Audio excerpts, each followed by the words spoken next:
Senhoras, senhores, queridas irmãs, queridos irmãos espíritas, nossos votos cordiais de muita paz. Immanuel Kant, o notável pensador, escreveu com muita propriedade que havia duas questões que o deslumbravam. A primeira delas era a grandiosidade do universo, lá fora. E a segunda era a lei moral cá dentro de nós.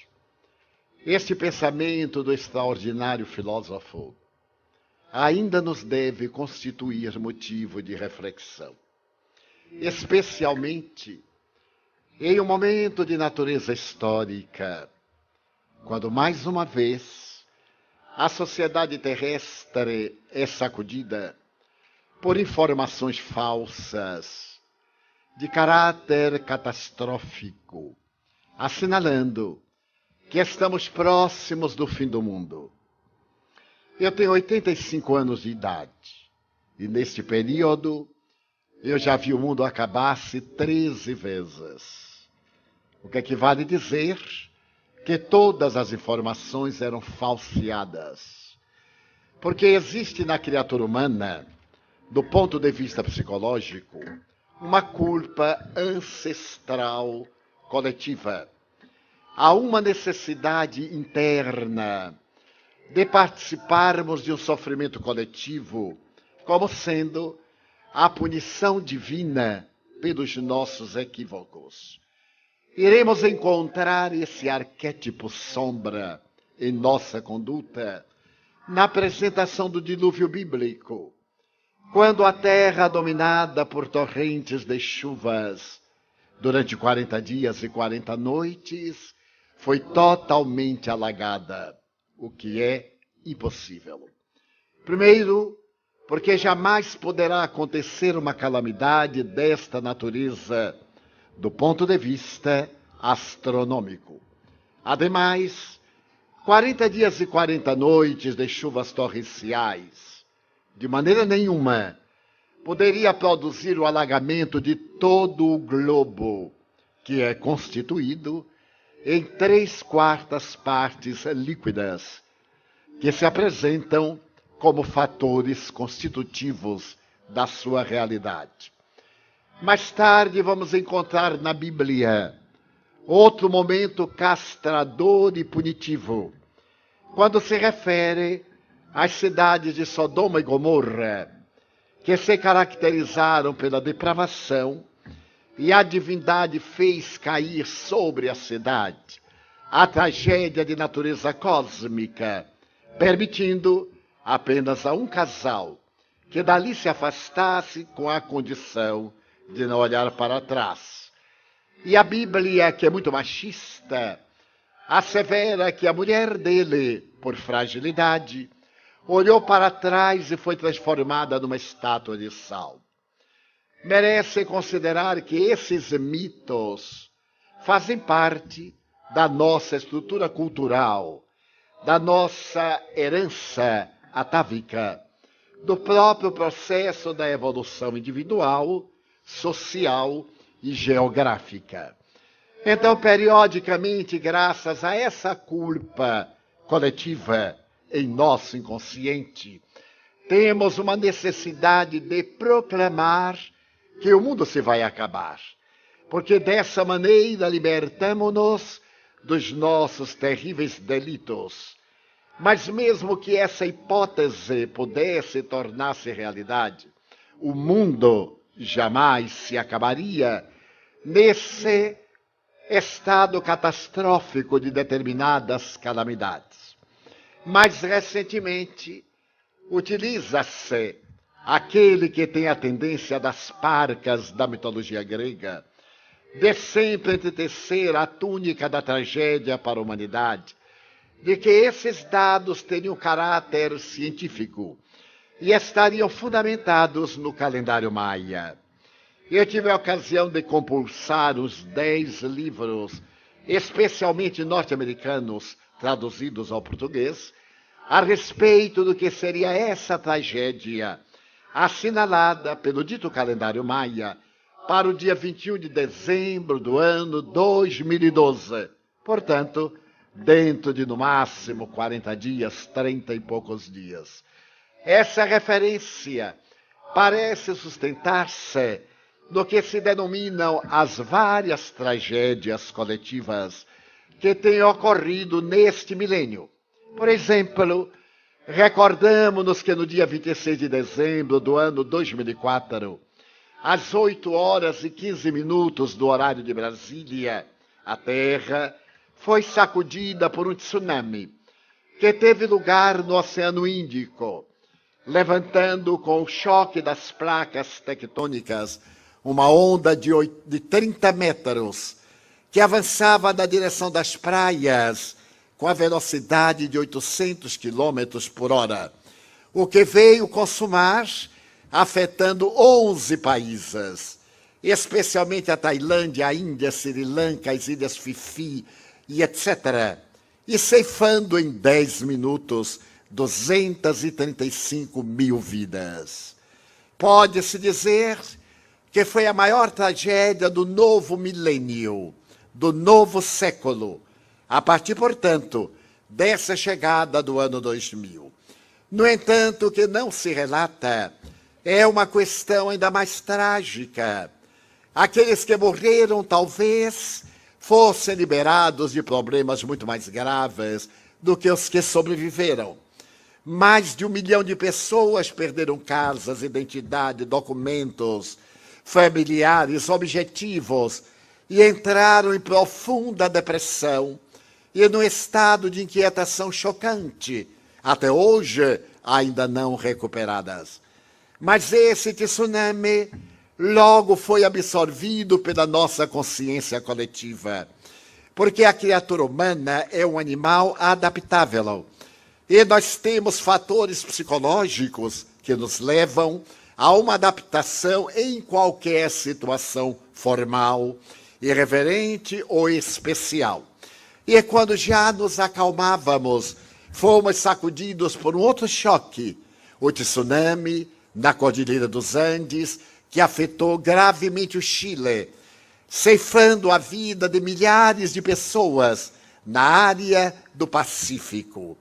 E nós novamente fomos sacudidos pela terrível tragédia, que logo depois teria continuidade. No outro tsunami, desta vez no Mar das Caraíbas, atingindo o Haiti, o país socioeconomicamente mais miserável das Américas. O que a mim me chama a atenção é que a área afetada pelo tsunami foi a área da pobreza, da miséria, exatamente da parte exposta àquela situação deplorável, em que mais de 100 mil pessoas tiveram as vidas arrebatadas e todos os bens despedaçados pela primeira e pelas ondas sucessivas. Nada obstante, no lado oposto da ilha, onde também está a República Dominicana, não houve o menor tremor na área dos spas, dos hotéis de luxo. E é claro que eu me perguntei o porquê de tanta miséria em volta da desgraça. A reencarnação explicará como teremos oportunidade de voltar ao assunto. Mas imediatamente adaptamos-nos. E nesse terrível tsunami, o Brasil vem desempenhando um papel notável, com a sua contribuição através da ONU, por meio dos casquetes azuis, quando tropas brasileiras têm mantido com outras nações o equilíbrio da comunidade total e moralmente destroçada.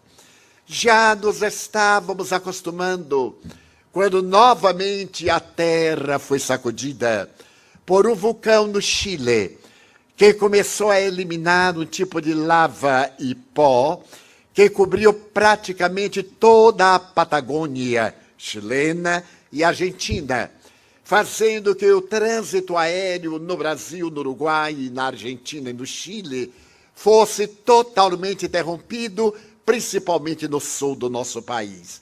E toda aquela área coberta de cinzas com mais de 0,5 metro de altura foi destruída a vida vegetal, a vida animal. Mas nós sobrevivemos a essa situação calamitosa, quando então o vulcão da Islândia começou a atirar cinzas sobre a Europa e naturalmente houve um dano incomensurável de bilhões de dólares, quando toda a navegação aérea foi suspensa no continente europeu. E novamente nós nos adaptamos. E quando parecia que tudo estava muito bem, houve um novo tsunami, esse de consequências mais lamentáveis, acontecido no Japão, e abalando a usina de Fukushima, que contaminou uma área oficialmente de 30 quilômetros em volta do seu radiador atômico. A realidade, porém, é muito maior do que os dados oficiais, porque se acredita que mais de 100 quilômetros do epicentro permaneceram com uma grande contaminação. Mas os japoneses deram-nos o exemplo de dignidade e de solidariedade humana jamais sentido na história da humanidade, para poder desligar os grandes radiadores que continuavam contaminando. Homens de idade avançada ofereceram-se para entrar na usina, para contaminar-se, porque já eram pessoas idosas, próximas da morte, assim, poupando a juventude, aqueles que poderiam ser úteis ao país e à humanidade. E graças a esse sacrifício notável da cultura japonesa, foi possível desligar os grandes locais de radiação, impedindo que a calamidade trouxesse danos inenarráveis por causa dos ventos e das ondas do mar, que levariam a outras províncias, a outras nações. Mas numa análise mais profunda, os vulcanógrafos, os estudiosos das tempestades chegaram à conclusão de que isso está dentro da média aritmética. Sempre aconteceram tsunamis, erupções vulcânicas, maremotos, terremotos, geadas abundantes, e a camada de ozônio que se encontra violada pelo aquecimento global do planeta e pelos gases que nós emitimos, inclusive aqui na Austrália, fazem parte do nosso sistema galáctico. E se nós tomarmos providências ecológicas, poderíamos diminuir os danos que as nossas indústrias têm provocado, especialmente das grandes nações que não assinaram o Acordo de Kyoto no Japão, e também este realizado no Rio de Janeiro, no corrente ano, quando do grande encontro em favor do ecossistema. Mas nada demais. Sucede que hoje, graças à comunicação virtual, nós podemos acompanhar qualquer acontecimento no mundo sem nos deslocarmos daqui, apenas apertando o botão do nosso iPod, do nosso iPhone, do nosso iPad. E graças a isso nós recebemos uma carga de informações acima da nossa capacidade de digerir intelectualmente. Não tem nada a ver com o fim do mundo, porque a Terra é um planeta novo. Ela existe há aproximadamente 4 bilhões de anos. O nosso Sol apareceu há aproximadamente 7 bilhões de anos. Então a Terra é um planeta novo, ainda em formação. A massa, a crosta, ainda está em consolidação sobre a imensa gama do magma. E é natural que as placas tectônicas, flutuando sobre essa massa ígnea, naturalmente ao deslocar-se, periodicamente choca-se, produzindo ondas voluptuosas, ou rompe-se a faixa estreita do planeta para que os gases da intimidade da Terra possam ser jogados na atmosfera nas erupções vulcânicas, considerando que o nosso planeta está em permanente adaptação, contínua transformação e num processo de construção da sua própria estrutura, que é a crosta onde vivemos. Mas aqueles que são os portadores da mensagem apocalíptica asseveram que o Apocalipse de João narra o fim do mundo e mentem. Começa pela palavra Apocalipse. Toda vez quando nós pronunciamos o nome Apocalipse, ele traz dentro do seu bojo algo de terrível. No entanto, a palavra Apocalipse é grega, que significa revelação. Nada de tragédia, é a revelação dos acontecimentos que João pôde observar no estado de transe, quando na sua jornada no exílio na ilha de Patmos, por decreto do imperador de Roma. Nessa revelação, ele apresenta uma simbologia muito complexa a respeito do que seria o fim do mundo mau, dos tempos perversos, de uma humanidade sórdida, para dar lugar ao reino dos céus. Não seria do mundo geológico, do mundo físico, da criatura humana, senão das forças atávicas que ainda permanecem em nós como perversidade, egoísmo, orgulho, luxúria, e que nos tornam seres inteligentes, no entanto, abastardados pela conduta vulgar. Também se refere esse estudioso ao sermão profético, que se encontra no Evangelho de Jesus, em Marcos, número 13, versículos 1 a 32. De fato, essa informação de Jesus é fascinante, mas tudo quanto ele disse tem acontecido através da história, demonstrando que Jesus foi o mais notável profeta da humanidade. E na balizada opinião da doutora Hannah Wolff, a extraordinária psicanalista freudiana do século XX, considerada a mais notável depois de Anna Freud, ela assevera que Jesus é o maior psicoterapeuta da humanidade. Porque todo e qualquer psicoterapeuta, para penetrar em nosso inconsciente, necessita dos nossos sonhos, das nossas imagens, das associações, para poder fazer que vomitemos, façamos a catarse daqueles conflitos que jazem em nosso inconsciente, gerando distúrbios de comportamento.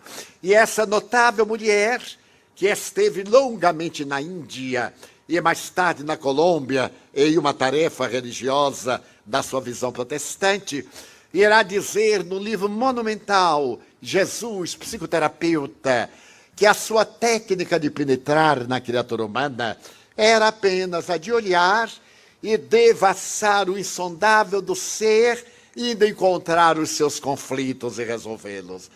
Desta forma, o Evangelho de Jesus relata-nos que estamos em um mundo transitório, como tudo transitório é na vida, e que marchamos inevitavelmente para o reino dos céus.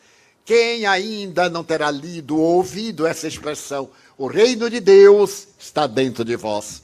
É necessário conquistar o reino de Deus, que não tem aparência exterior. Mas desta maneira, esses indivíduos que vendem livros incoerentes e que se comprazem em gerar sofrimentos humanos, periodicamente nos seus tormentos angustiantes, estabelecem que o mundo vai se acabar. E, curiosamente, como nós somos pessoas impressionáveis e temos culpa, consciente e inconsciente, toda vez que uma coisa dessa cai nas nossas informações, é como se fosse um alívio. Estamos sendo castigados, estamos sendo punidos. Nós adoramos ser castigados. É a velha tradição. Alguém vai andando quebra-perna, ele foi castigado. Foi nada, foi desatenção, escorregou e caiu. Não tem nada a ver com o castigo divino. Porque Deus não é um ser antropomórfico, um velhinho sentado no trono, escutando harpa paraguaia e se comprazendo com as nossas misérias.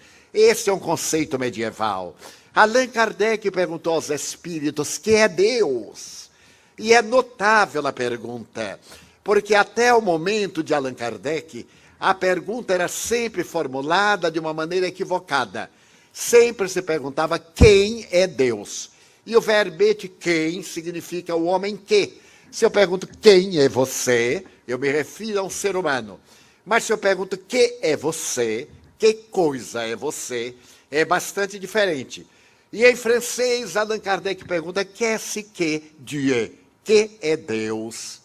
E os espíritos respondem, a inteligência suprema e a causa primeira do universo. é uma definição cósmica, porque se Deus é o infinito, não pode caber numa definição. Se ele couber numa definição, ele é conteúdo, não é continente. E Allan Kardec, que era um homem profundamente materialista, quando conheceu o Espiritismo, pertencia à escola positivista de Augusto Comte, volta a perguntar: e que provas nós temos da existência de Deus? E a resposta é ontológica. Em um axioma que aplicais às vossas ciências. Todo efeito provém de uma causa, logo, aquilo que não foi feito pelo homem, por Deus foi feito. Nós veremos dentro de breves minutos. Desta maneira, o Deus a que nós reverenciamos não é um ser que tem prazer na nossa miséria, que se miscui em nossos problemas, é a consciência cósmica.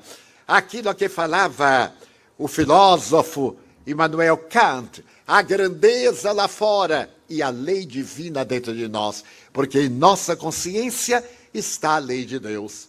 Allan Kardec perguntou aos espíritos, questão 621, do Livro dos Espíritos, onde está escrita a lei de Deus? E a resposta também é fascinante, na consciência. Falamos ontem sobre os 4 níveis de consciência. De acordo com o nosso nível de consciência, de cultura, de discernimento, o nosso entendimento é amplo, restrito. Para o homem primitivo, a adoração de um totem é a forma de expressar o seu amor a Deus. Matar um animal em holocausto ainda é a forma de expressar o seu sentimento a Deus. Nós outros, na consciência de si mesmo, na consciência cósmica, a coisa que mais agrada a Deus não são coisas, é a nossa transformação moral para melhor. Muitas vezes eu venho de uma outra religião, fui católico, com todos os meus familiares, e era muito comum nós fazermos promessas. Se eu ganhar a loteria, eu darei um pacote de vela ao Senhor do Bonfim. Eu sou baiano, e esse Senhor do Bonfim é o santo protetor da Bahia.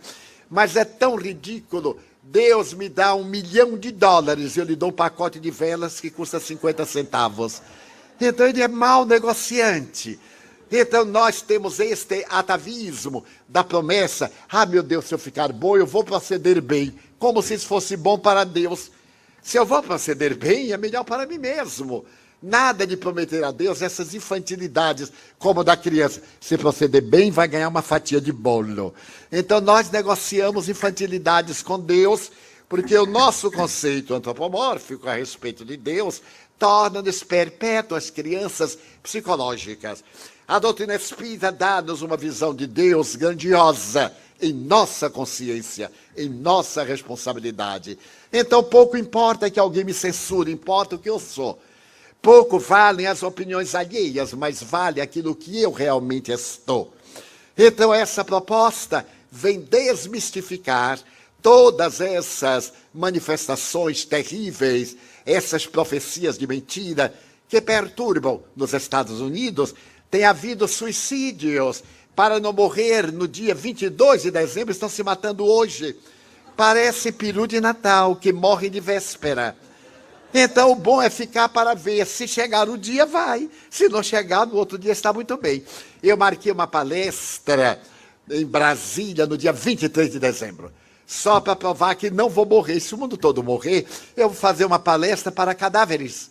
Então será uma maravilha, porque serei o único sobrevivente. Então, é muito comum nós ouvirmos dizer, não, mas o calendário maia afirma que o mundo vai se acabar. Em realidade, há um calendário maia. E a maior autoridade na cultura maia é o Dr. Orlando Casares. Ele é o diretor do Museu de Antropologia da Cidade do México. Nos meses de março e abril deste ano, ele fez uma notável exposição maia na cidade de Bogotá, na Colômbia, quando levou a pedra que se chama Tortuguero, onde está em hieróglifos o calendário maia. E nesse calendário maia não tem nada de fim de mundo. Primeiro, porque na cultura maia ninguém acreditava no fim do mundo. O fim do mundo é um conceito judaico-cristão. Noutras religiões, como entre os indianos, os parsis e outras doutrinas, não tem nada de fim de mundo. É uma questão cultural que nós herdamos dos profetas bíblicos e que introduzimos no Novo Testamento. Então diz o Dr. Orlando Casares que esse calendário foi criado no ano 3111 antes de Jesus. Tem, portanto, 5.000 e poucos anos. Mas é um calendário tão fascinante que nos deslumbra. Porque naquela época não havia astronomia, havia astrologia. E os maias somente conheciam a Terra, o Sol, a Lua e Vênus, que pensavam que era uma estrela e é um planeta que reflete a luz do Sol, por isso tem um brilho aparente. Eles construíram um calendário tão perfeito que o ano maia é constituído de 365 dias, igual ao ano astronômico por computador. A única diferença é que o nosso ano astronômico é constituído por 365 dias e 6 horas, alguns minutos e breves segundos, desse imenso movimento de translação do Sol, da Terra, em volta do Sol. Então, esse é um calendário de uma perfeição colossal. Porém, os maias adoravam deuses e tinham o calendário civil e o calendário religioso. O calendário religioso era constituído de 250 dias. E acontecia algo fascinante. Em cada 52 anos, coincidiam determinado dia na mesma data, demonstrando uma exatidão fascinante. Mas o calendário maia era mais complexo. Tinha o ano e tinha, de imediato, uma era curta, que era constituída por aproximadamente 5.125 dias. Era uma era curta. E tinha a era larga, que era constituída por 144.000 dias. Toda a era larga era chamada Baticum, no dialeto maia. Então, o Baticum era o período de 144.000 dias. Esse Baticum fazia um ciclo, e cada ciclo abria uma nova era. Nós estamos no 5º Baticum do calendário maia, que termina no dia 22 de dezembro do ano 2012. Então, iremos abrir um outro Baticum, uma nova era, que os maias dedicam ao deus Iocte. O deus Iocte é o deus da abundância, o deus da fartura. Então, este ciclo de guerras, de dores, de egoísmo para os maias vai acabar e vai iniciar-se um ciclo de venturas, de bênçãos, de misericórdia, de alegria, um reino dos céus. Coube a Allan Kardec fazer uma análise de que os mundos também evoluem. Como evoluem as criaturas, desde o ser primitivo ao arcanjo, questão 540 do Livro dos Espíritos. Tudo em a natureza progride, desde o átomo primitivo até o arcanjo, porque o arcanjo de hoje foi átomo de ontem, assim como o átomo de hoje será arcanjo de amanhã. Nós estamos no planeta inferior, porque somos inferiores. Mas o nosso planeta, à medida que nós evoluímos, também ele vai mudar. E Allan Kardec, ouvindo os espíritos, sabia que há mundos primitivos, há mundos grosseiros e a Terra é um mundo intermediário, que ele chama o mundo de provas e de expiações, onde nós sofremos, onde nós expiamos os males que praticamos, onde experimentamos dores e tormentos, mas isto vai se acabar. E a Terra vai passar para um outro ciclo, mundo de regeneração, como disse o nosso Carlos. Então nós estamos numa faixa de mudança desde os anos de 1970, que está começando uma mudança sutil para o mundo de regeneração, conforme Allan Kardec estuda no livro A Gênese, e fala de uma nova era, de uma nova vida, de crianças especiais. Não é necessário ter uma cultura profunda para notar que as crianças de hoje são diferentes das crianças da geração passada e das crianças do meu tempo, que éramos uns idiotas. Naquele tempo nós éramos ingênuos até os 40 anos. Hoje a criança já nasce com computação. Eu tenho um amigo que é da minha idade, mas ele mente. Ele diz que tem 10 anos a menos. As mulheres mentirem na idade eu acho muito charmoso, mas homem eu acho muito decadente. Mas o meu amigo diz que ele tem 75 e ele ainda é mais velho do que eu. 8 dias, mas é mais velho do que eu. Então ele me diz assim, Divaldo, você já entrou nessa de computação? Eu digo, mas é claro, nós temos que estar evoluindo. E você aprendeu algo? Eu digo, não, aprender ainda não aprendi não, mas estou lá. Eu não sei o que é que vai acontecer. E perguntei, mas por que isso? Ele disse, porque o computador, Divaldo, foi inspirado por Deus, mas foi feito por Satanás. Toda vez que a gente acha que sabe, não sabe. Porque a gente aprende. O jovem tem a maior facilidade, porque como ele não tem o que fazer, fica o tempo inteiro ali investigando. E nós, somente em certas horas. Você imagine, ele é um eminente escritor brasileiro, que estava escrevendo um romance e depois de umas 30 páginas de digitação, eu me esqueci de salvar ou não botei no automático. Mas então eu fui fazendo e de repente o dedo bateu numa tecla que não devia ter, mas tem, e tudo ficou branco. Eu fiquei desesperado. Então eu tentei tudo e não houve jeito. Então eu chamei meu neto, de 6 anos. Guilherme, meu filho, o que é que esse demônio tem? Ele olhou e disse, vô, olha, shift, del, tal, enter. E tudo voltou. Eu olhei para aquele pirralho e ele saiu. E eu enxuguei o suor e continuei. E daí a pouco o dedo bateu novamente na tal da tecla. E ficou tudo em branco. E eu quis quebrar o computador. Então, irritado, eu gritei, Guilherme, o que é que este demônio tem? Vô, veja bem. Shift, del, enter, tal. Aí tudo voltou. Aí eu olhei para ele, ele pôs a mão na cintura e disse assim, vô, como é que você vivia antes de eu nascer? Porque essas crianças são extraordinárias. Eu estava viajando pelo interior de Goiás há 2 anos e eu estava acompanhado de um amigo que é muito perguntador. É uma pessoa simpática, mas ele adora perguntar. Não importa de ouvir a resposta, ele só pergunta. E nós fomos hospedados na casa de uma família gentil. E quando chegamos, veio uma meninazinha de 4 anos, correu, me abraçou. Vô, Divaldo, a minha cadelinha vai parir hoje à noite. Eu digo, não me diga, vai. E então eu desci ao nível e conversei, no mesmo nível de cultura. E meu amigo já ficou logo cheio de perguntas, eu lhe pisei no pé, para que ele se acomodasse. À noite, depois da conferência, quando nós retornamos, íamos fazer o lanche, eu sentei-me à sala e a pirralhazinha veio correndo e meu amigo perguntador, para ser gentil, interrogou, olá, então sua cachorrinha já teve neném? Ela disse, não, teve cachorrinho. O que eu achei fantástico. Mas como a desgraça de alguém sempre passa para a gente, eu estava rindo dele quando ela pôs a mão nas minhas rótulas e perguntou, vô, eu posso lhe fazer uma pergunta? Eu digo, claro, pode, quantas quiser. Vô, Divaldo, e quem fez Deus? Eu gelei. Mas sendo adulta eu tentei mudar, digo assim, minha filha, eu vou lhe contar uma historinha melhor. Não, senhor. Quem fez Deus? Ninguém nunca se atreveu a me fazer uma pergunta dessa. E ela ficou me olhando.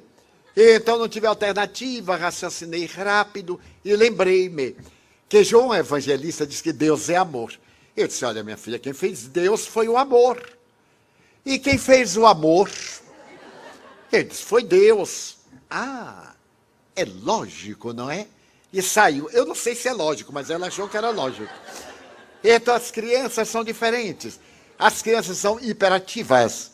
Estudiosos da psicopedagogia europeia e americana classificaram aos 12 para 10 anos as crianças de acordo com a claridade da aura, as crianças índigo, as crianças cristais, e escreveram várias obras. Nós não podemos nem devemos classificar crianças que são sempre crianças, mas não há dúvida que há um número enorme de crianças hiperativas, as chamadas DDA, TDAH, aquelas que têm dificuldade de fala, de comunicação, irritáveis. É de tal forma o número dessas crianças na nova geração que a psicologia está criando uma pedagogia própria para poder atender esses pensadores do futuro. Então nós estamos no momento de transição planetária. Mas essa transição é generalizada. Há poucos anos o euro na Europa parecia ser a moeda internacional, agora em decadência. O dólar, que desde a Segunda Guerra Mundial assumiu cidadania, experimenta desde há poucos anos uma tragédia. E a economia norte-americana não consegue ainda o equilíbrio, o que permitiu que o Brasil ocupe hoje o 6º lugar na economia mundial no papel. Porque não tem vaga em hospital, não tem escola, não tem isso, não tem nada, só tem boato. Então, nós estamos no mundo de transição psicológica. A depressão apresenta a estatística de 240 milhões de depressivos crônicos na atualidade. Se todos os leitos terrestres fossem aplicados para atender a depressão, seriam insuficientes. As doenças de Parkinson, de Alzheimer, os 200 e poucos tipos de cânceres que nos devoram, os transtornos de comportamento, a síndrome do pânico e etc., demonstram que nós estamos vivendo o momento clímax e que esse momento vai mudar para melhor. Mas através das tragédias, não necessariamente. Porque Deus é amor e a divindade dispõe de mecanismos próprios, quais a reencarnação. Aqueles que são maus, que são perversos, que se comprazem no egoísmo e prejudicar as pessoas, não mais irão reencarnar-se na Terra, dizendo melhor, já não se reencarnam na Terra, mas num planeta inferior. Quando nós estudamos a Bíblia, ouvimos falar que havia um anjo chamado Lúcifer, e que Lúcifer se rebelou contra Deus, e então Deus mandou o arcanjo São Miguel expulsá-lo do paraíso com as suas hostes, e eles foram para os infernos. Inferno, Averno, Hades, em grego, são regiões de sofrimento. Então esta é uma manifestação mitológica para dizer que aqueles que se rebelam contra as leis naturais, as leis de Deus, não mais ficam no planeta em que as leis de Deus estão alcançando o seu estado mais elevado. Vão para mundos inferiores, no exílio. Porém, o exílio temporário, porque não é eterno. Só é eterno o amor, não há um mal eterno. Porque o mal é a ausência do bem, como a treva é a falta de luz. Então eles irão para um planeta inferior, onde levarão a nossa tecnologia, a nossa cultura, porque eles são intelectualizados, mas não são moralizados. É necessário desenvolver a inteligência e o sentimento. E Allan Kardec cunhou 2 palavras que sintetizam muito bem: desenvolvimento, intelecto moral. A pessoa ter uma inteligência lúcida, nobre e um caráter diamantino, transparente. Que acontece? Quanto mais inteligência determinado número de pessoas tem para aplicar no mal, na vitória sobre os outros, na corrupção, na degradação, na exploração de vidas, para quê? A vida física é tão curta. Ninguém quase atinge um século de existência, e que é um século diante de bilhões de anos que o nosso planeta tem, como nos referimos. Então é natural que haja uma mudança. E, ademais, espíritos de outra dimensão. Os mentores afirmam no livro que eu psicografei, Transição Planetária, que foi recorde no Brasil de divulgação, foram mais de 125 mil exemplares em apenas 6 meses, e mais recentemente lançamos uma continuação, O Amanhecer de uma Nova Era, do mesmo autor, que já é best-seller. Lançamos há 15 dias e já foram vendidas mais de 15 mil cópias. E estamos trabalhando em nossa editora para aumentar e atender às solicitações. Então diz o Espírito Manuel Filomeno de Miranda que seres de Alcíone, Alcíone é uma estrela da constelação das Pleiades, que podemos ver a olho nu, e que está na constelação de Tauro.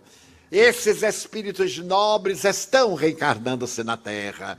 Irão reencarnar-se também os espíritos do passado, a escola neoplatônica de Alexandria, os nobres espíritos gregos do período de Péricles, os pré-socráticos, Anaxágoras, os socráticos, Sócrates, Platão, Aristóteles, depois os pré-cristãos de Roma, e todos esses gênios do Renascimento. Está havendo na Terra o renascimento da beleza.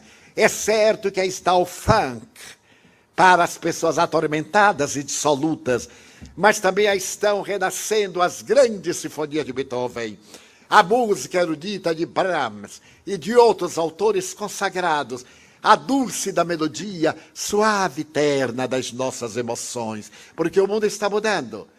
Nós abandonamos a arte clássica, fomos para o cubismo, para a arte moderna, para o surrealismo, e agora estamos fazendo a volta.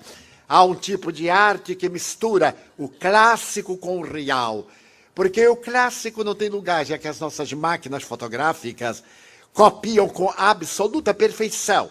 Então não é necessário que o artista repita o que a máquina faz melhor, mas a concepção. Eu tenho uma amiga que é uma grande artista, e ela é sui generis, como todos os artistas. A primeira vez que ela foi a Paris, ela foi ao Louvre com o marido. E depois de percorrer galerias, o Louvre tem 8 quilômetros de galerias de arte. Depois de percorrer as salas que mais lhe compraziam, ela olhava, por exemplo, e não sentia emoção. Ela foi ver a Mona Lisa, e aquele riso que nem ria nem chorava, ela olhou e também não gostou muito. E como boa baiana, quando ela saiu do Louvre, havia uma exposição de artistas novos.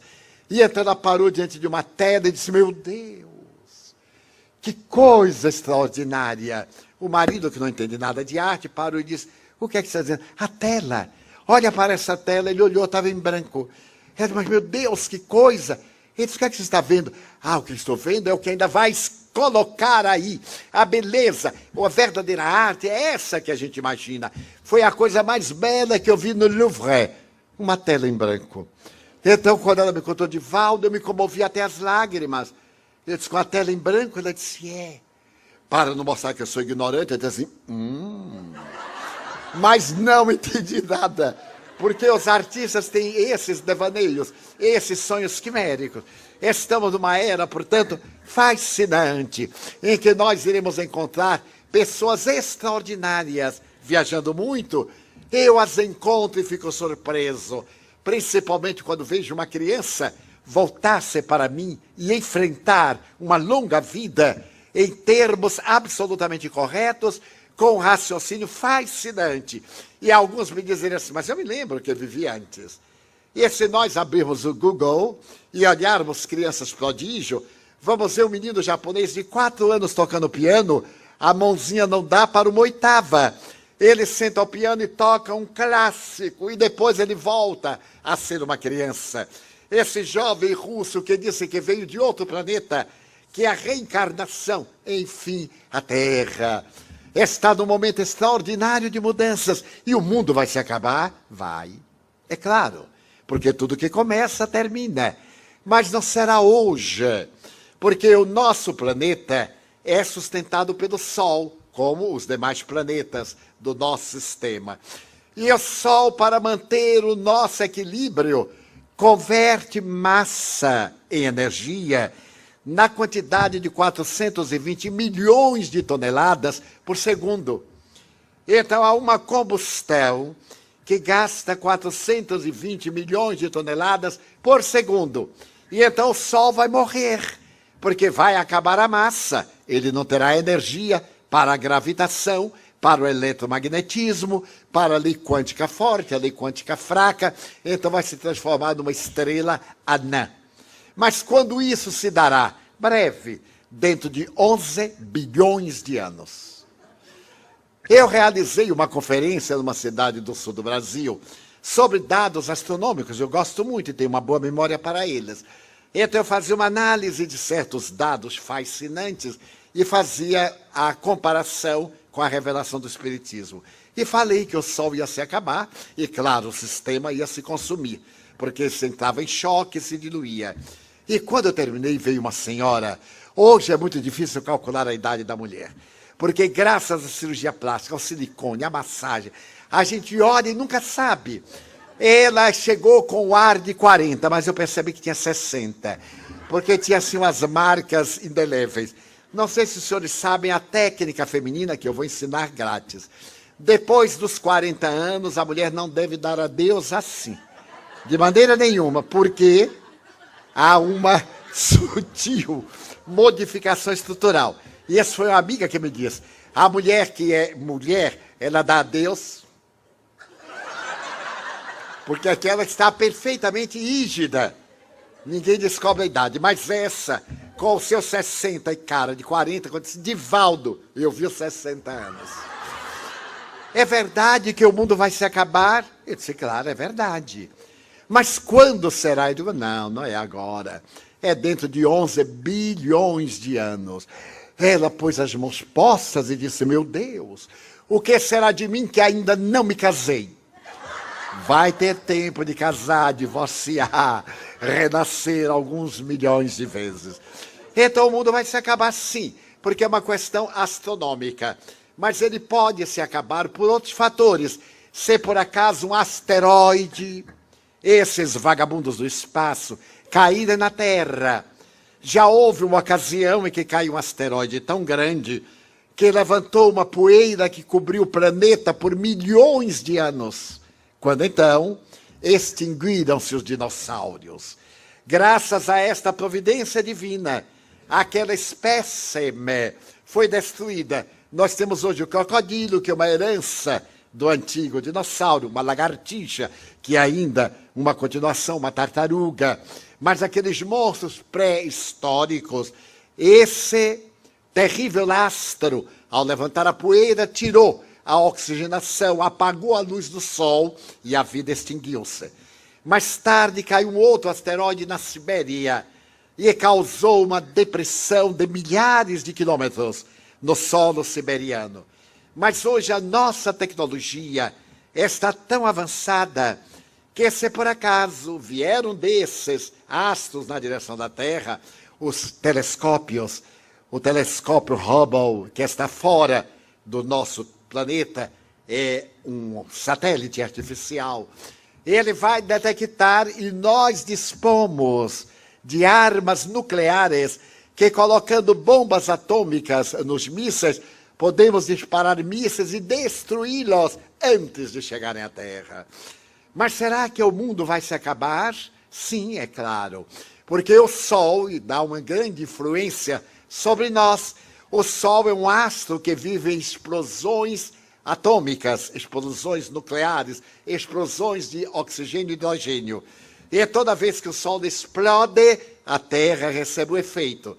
Temos agora um grande furacão na costa leste norte-americana, por causa de mudança do Sol. Tivemos aquela tragédia do Katrina, que destruiu New Orleans e outras cidades.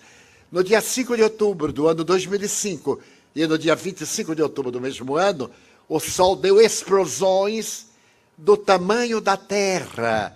E a labareda do segundo foi do tamanho do planeta Júpiter, para dar uma dimensão de grandeza. Então, esses fenômenos podem acontecer, mas de maneira nenhuma nos vão afetar, porque nós somos seres imortais. Que importa desencarnar de gripe, de câncer ou de um acidente de qualquer natureza? A vida é imortal. Nós somos transferidos de um estado vibratório para outro mais enriquecedor. Então, a transição planetária está ocorrendo entre nós para extinguir o mal que ainda existe dentro de nós. E como é que nós podemos extinguir esse mal? Fazendo bem. O antídoto do mal é o bem, reencarnando-nos. Um dia, o príncipe Siddhartha Gautama, o Buda, perguntou ao discípulo qual é o oposto de vida. E ele disse morte, e não é. O oposto de vida é renascimento. Porque nós estamos amortalhados no corpo. A morte é o desvestir e o renascer. E o reencarnar é a morte da aparência. Porque nós mergulhamos no escafandro carnal e perdemos um pouco da nossa lucidez. Então estamos no período de transição. E deveremos ajudar essa transição através das nossas atitudes. Quem é de nós que não tem mágoas? que não carrega ressentimentos.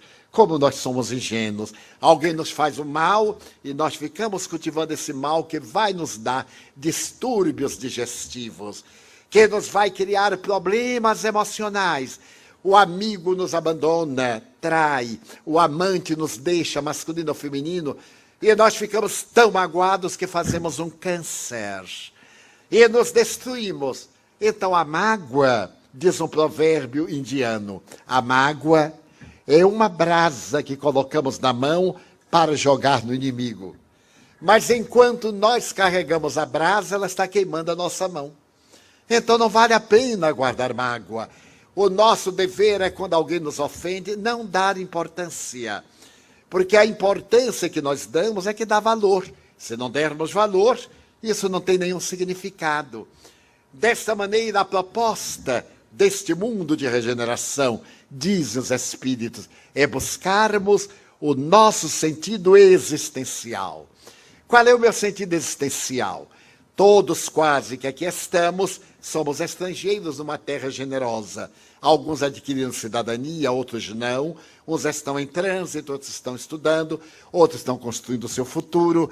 Mas qual é o objetivo? Naturalmente, ter comodidade financeira, ter um lar bem estruturado, ter uma família, ter o prazer.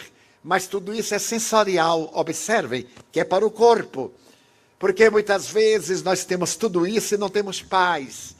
Não nos sentimos plenos, temos medo do amanhã, fazemos depressão, fugimos para o álcool, fugimos para a droga.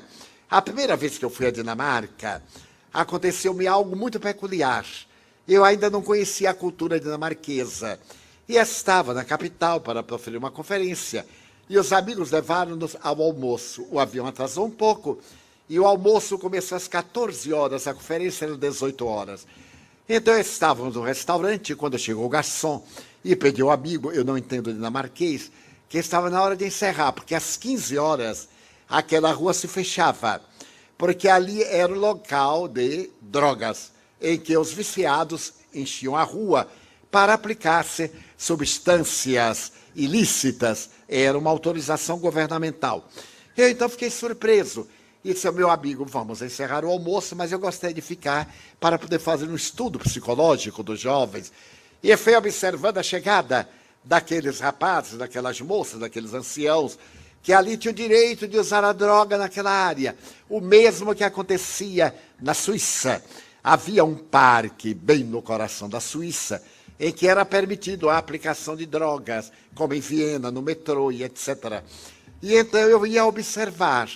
Eram pessoas lindas, geneticamente bem feitas, rapazes e moças, verdadeiros deuses da mitologia, Vênus, de Milos, ou Apolo de Belvedere. No entanto, absolutamente felizes. Por quê?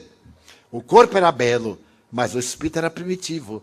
O espírito ainda estava dentro do conceito de taba, tribo, de grupo, de necessidades chocantes, vazio existencial.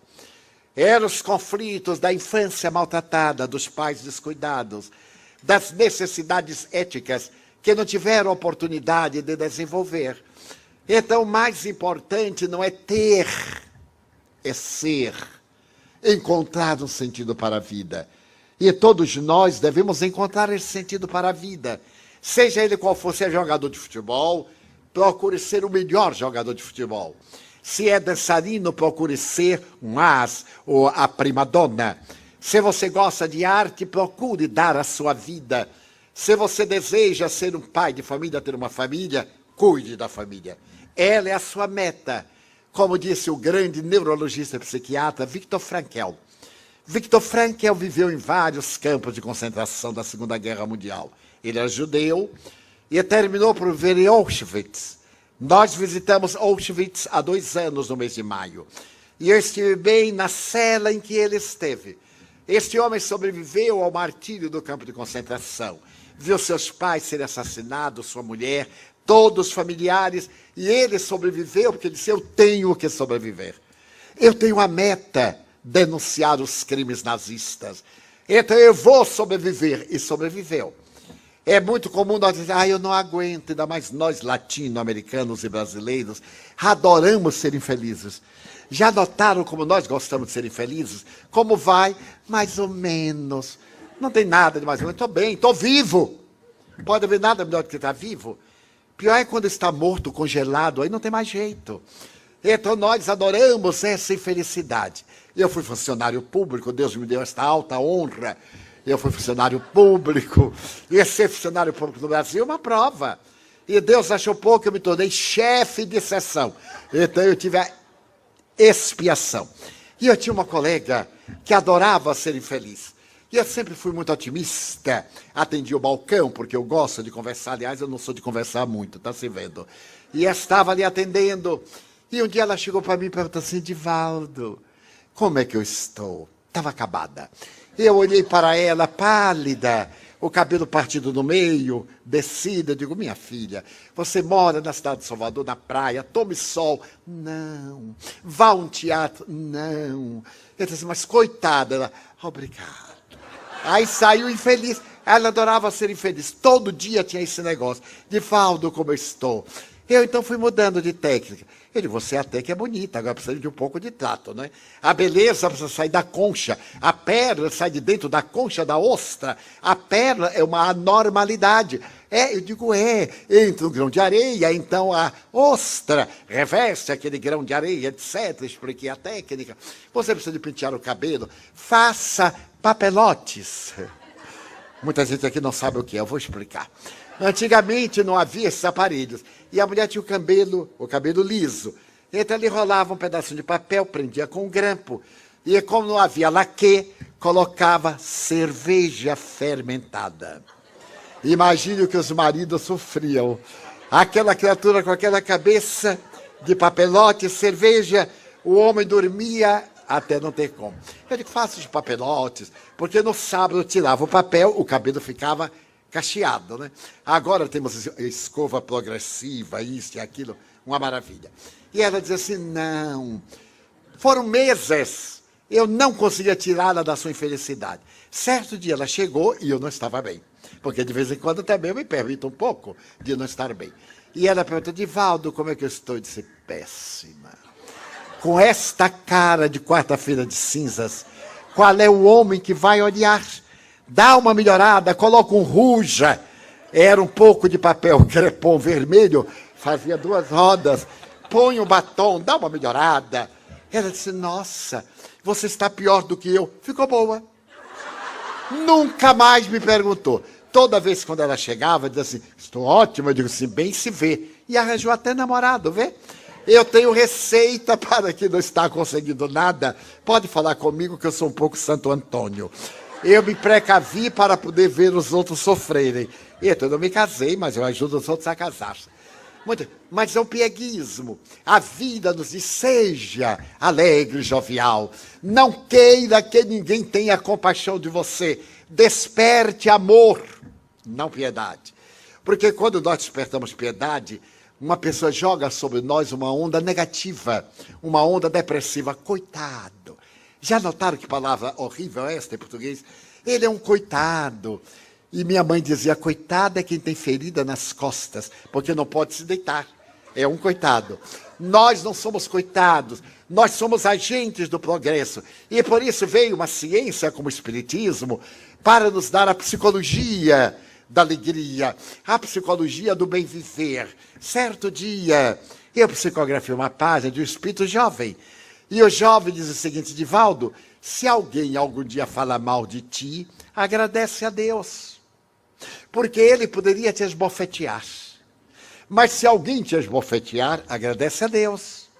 Porque ele poderia te matar. E se alguém te matar, agradece a Deus. Porque tu és vítima e poderia ser o assassino. Que lição notável. Nós sempre estamos bem. Se alguém nos acha feio, que maravilha. Eu tenho uma amiga que foi a pessoa mais feia que eu já encontrei. Eu era seu amigo mais por compaixão do que por amizade. Porque ninguém falava com ela.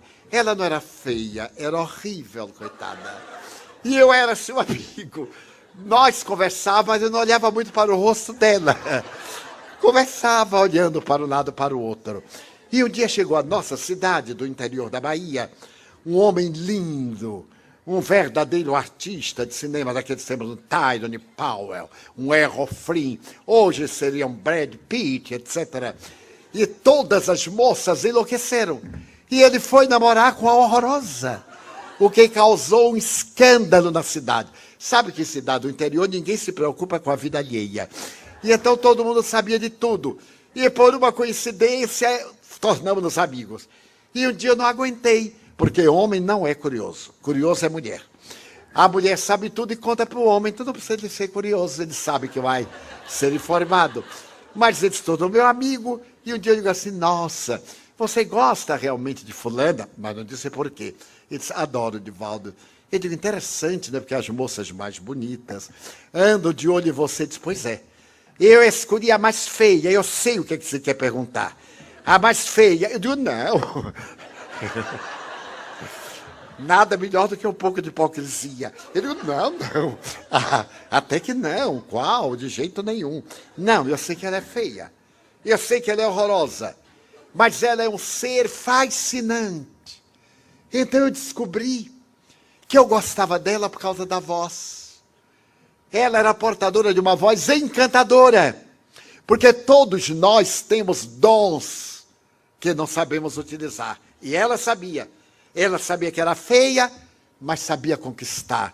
Tinha uma tonalidade, uma verve, um fair play, que fascinava. E ademais, Divaldo, eu sou ciúme em pessoa. Eu a escolhi porque eu sei que ninguém vai querer. Então aí eu estou em paz. Casaram-se meus amigos. E a aberração, os filhos são lindos. Saíram a ele o poder genético. Então nós temos tesouros que Deus nos deu para tornar a nossa vida encantadora. Então nesse momento em que todos temos problemas, todos, sendo que alguns de nós administramos melhor do que os outros. Nesse momento difícil, que não seja lícito cultivar alegria. O espírito Joana de Ângeles, a mentora espiritual, me propôs a técnica da felicidade em 5 itens. Notem que sutileza. Primeiro, a vida é bela. Todo dia, quando eu abro a janela, quando eu desperto, abro a janela da minha casa, ou da casa em que eu estou, e olho a natureza e digo, meu Deus, a vida é bela. A beleza não está lá, está nos olhos de quem a contempla. Porque pessoas encantar-se-ão com esse arrojo floral, e outros nem notam. E olham com a maior indiferença. No entanto, é belo para os meus olhos. Nós temos que colocar beleza íntima para ver as coisas adornadas da sensibilidade da beleza. Então, primeiro item, a vida é bela. Segundo item, há sol brilhando dentro de mim. Há sol brilhando dentro de mim. Porque o sol que brilha fora projeta sombra. Mas se eu tenho uma luz dentro de mim, como um gás neon, ou uma lâmpada fluorescente, tudo é luminosidade. É necessário que o sol da nossa alegria irradie claridade onde quer que nós estejamos. É necessário que a nossa vida deixe pegadas luminosas, apontando o rumo da nossa plenitude. Terceiro, eu nasci para amar. A maioria nasceu para ser amada. Todo mundo quer ser amado. Eu tenho um amigo que me diz, eu só me casarei com a mulher ideal. E depois de muitos anos eu o encontrei. E perguntei-lhe, então, casou-se? Ele disse, não. Mas você não encontrou a mulher ideal? Encontrei. E por que não se casou com ela? Porque ela estava procurando o homem ideal. Então nós sempre queremos que o outro seja o que nós não queremos ser. E não encontramos, porque é uma projeção do nosso inconsciente. Então é necessário que nós nascemos para amar. Aprende-se a amar, amplia-se o amor. Então nos cabe amar. O que é amar? É enflorescer-se para perfumar em derredor. É abrir os sentimentos profundos para que brote a sensibilidade e consiga contagiar com esse mimetismo uma boa palavra, um sorriso, um aceno, qualquer gesto que diga ao outro que ele é importante. aprendermos a valorizar o outro. Notem que nós temos um complexo de inferioridade. Quem sou eu?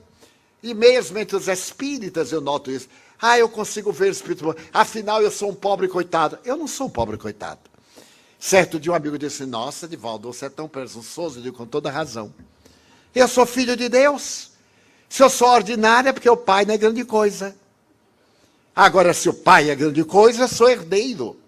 Ainda não alcancei a minha herança, mas eu sou herdeiro. Eu estava na cidade do México e naquela época houve o terremoto. O ar estava contaminado. Eu vinha de Miami, eu era cardíaco. Eu já tive problemas cardiológicos. Estava com uma infecção. E ao chegar à cidade do México, 2.000 metros acima do nível do mar, cardíaco, eu peguei um vírus. E da aduana até a porta, eu fiquei com febre de 38 graus. Mas esperávamos um grande amigo cardiologista. E quando ele viu a minha palidez e as olheiras, ele disse, vou levá-lo imediatamente ao hospital. Eu digo, não, senhor, doutor Castelhano. Eu tenho 5 conferências e vou proferir as conferências.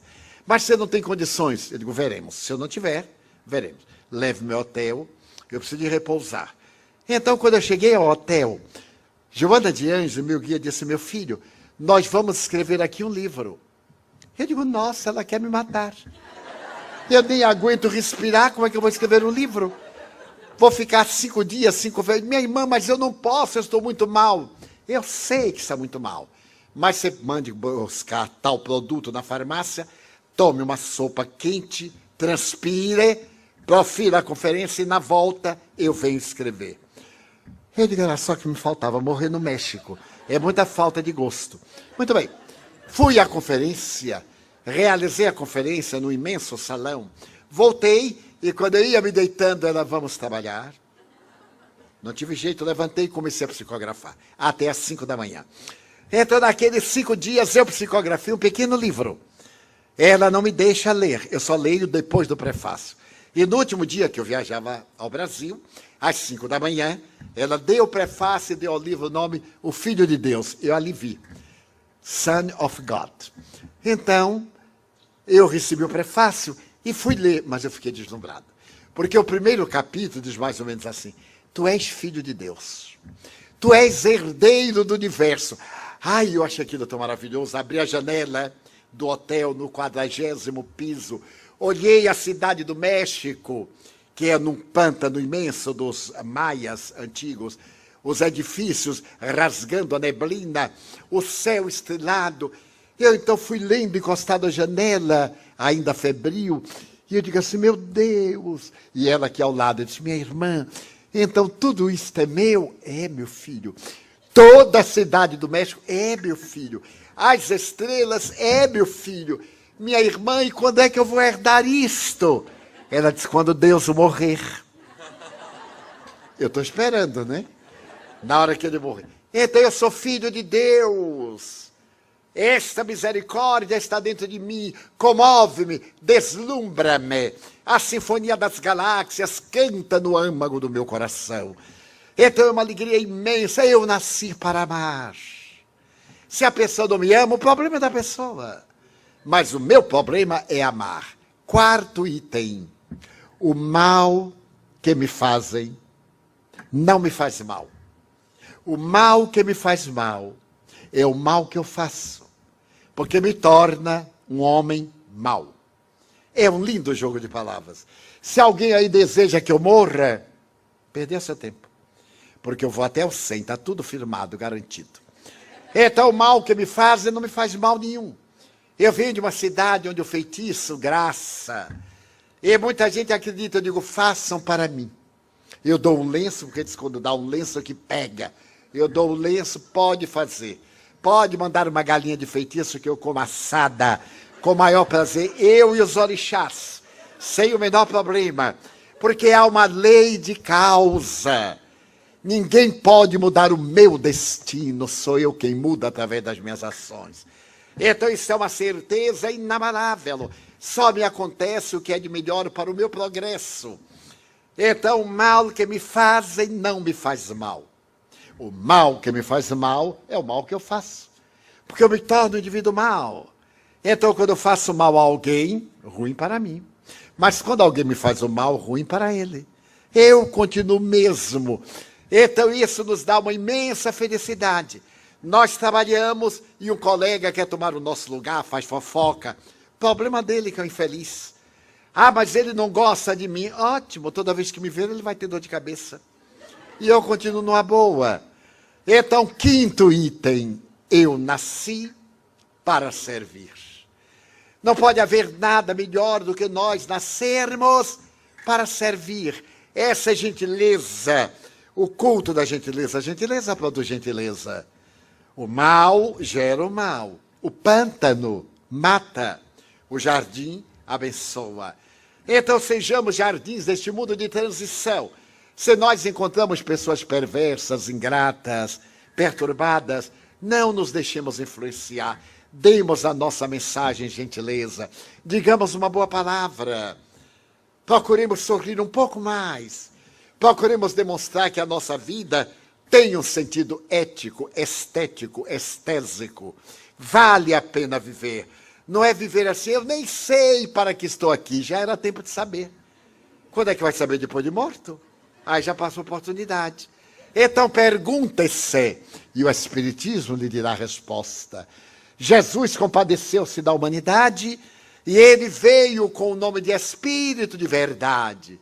Dizer-nos, venho como outrora os transviados filhos de Israel, trazer a esperança e a guarda de uma nova era.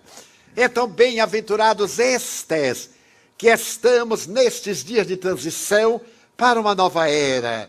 Eu estou relativamente ansioso para viajar na direção da imortalidade e retornar rápido para ver a grande mudança que está na Bíblia de uma forma simbólica, a grande Jerusalém. É naturalmente uma imagem israelita, a grande Jerusalém, o reino dos céus, onde não haverá degenerescência orgânica, onde não haverá miséria moral, socioeconômica, onde nós realizaremos o reino de Deus desde hoje. Então isso produz um encantamento em nossa alma que nos sensibiliza e todos nós podemos contribuir. É muito comum dizermos, mas eu não tenho nada.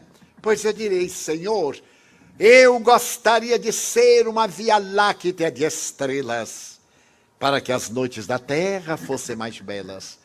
Mas na minha pequenez, eu te peço desta vez, já que eu não posso ser um central de astros, permite-me ser um pirilampo na noite escura, iluminando a amargura de quem anda na escuridão. Eu gostaria de ser um jardim de flores de todas as cores, para embelezar a terra, mas a pobreza que minha alma encerra, se eu não puder ser um jardim, deixa-me ser uma rosa solitária na frincha da rocha, colocando beleza no altar da natureza. Senhor, eu gostaria de ser a chuva generosa, que tombando sobre a terra porosa, reverdecesse o chão. Mas se eu não conseguir, eu te quero pedir, para ser um copo com água fria, matando a sede, a agonia de alguém na desesperação. Eu queria ser um trigal de frutos maduros, para acabar com a fome na terra. Mas a certeza que minha alma encerra, eu nunca lograrei. Então eu te pedirei para ser um grão que, caindo no chão, se multiplique no milhão e reverdeça na humanidade em forma da dádiva do pão. Eu gostaria de ser a montanha altaneira, de onde se tivesse a visão da terra inteira. Mas se eu não lograr, eu te quero rogar para ser uma pedra pavimentando o chão, por onde os heróis alcancem a multidão. Eu desejaria ser um pomar de frutos maduros, para matar a fome da humanidade. Mas na minha pobreza eu desejo ser pelo menos uma árvore, projetando sombra no chão. E à sua sombra eu ficar no caminho, para que alguém, quando passar de mansinho, eu lhe pergunte, olá, amigo. E se ele me querer, quem és tu? Ele possa dizer, sou teu irmão, dá-me tua mão, sou teu amigo, irei contigo. e lado a lado eu possa cantar: Senhor, eu gostaria de ser poeta, orador, esteta, artista, declamador, para decantar a beleza da natureza e a grandeza do teu amor. Porque me faltam o êxtaro, a magia, a beleza, a poesia, e eu nada sou. Deixa-me dizer-te somente: muito obrigado, Senhor, pelo teu amor.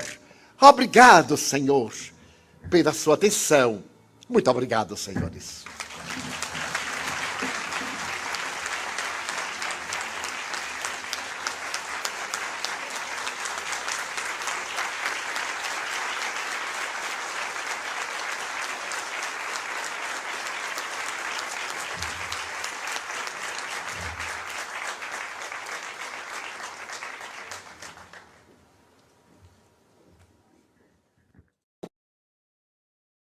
O que o senhor diz sobre a previsão do equinócio e alteração do grau do eixo da Terra, ocasionando o degelo das calotas polares e o desaparecimento de áreas como quase toda a Europa e parte da costa brasileira? E essa é uma tradição esotérica. Do ponto de vista astronômico, os melhores estudiosos dizem que não há possibilidade. Quando houver a verticalização dos planetas, como acontece periodicamente, haverá alguma mudança. Mas a questão, do ponto de vista da astronomia, ainda não é viável. Como o Espiritismo vê e explica o autismo e como podemos ajudar os autistas?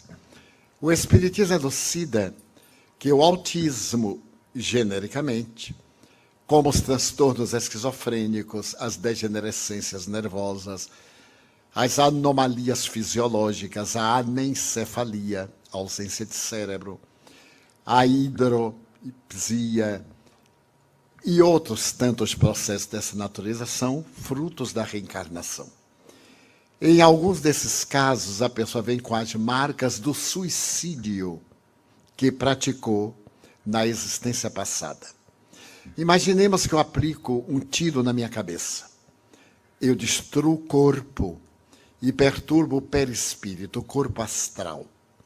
Quando eu me for reencarnar, esse perispírito, esse modelo organizador biológico, vai plasmar um cérebro deficiente.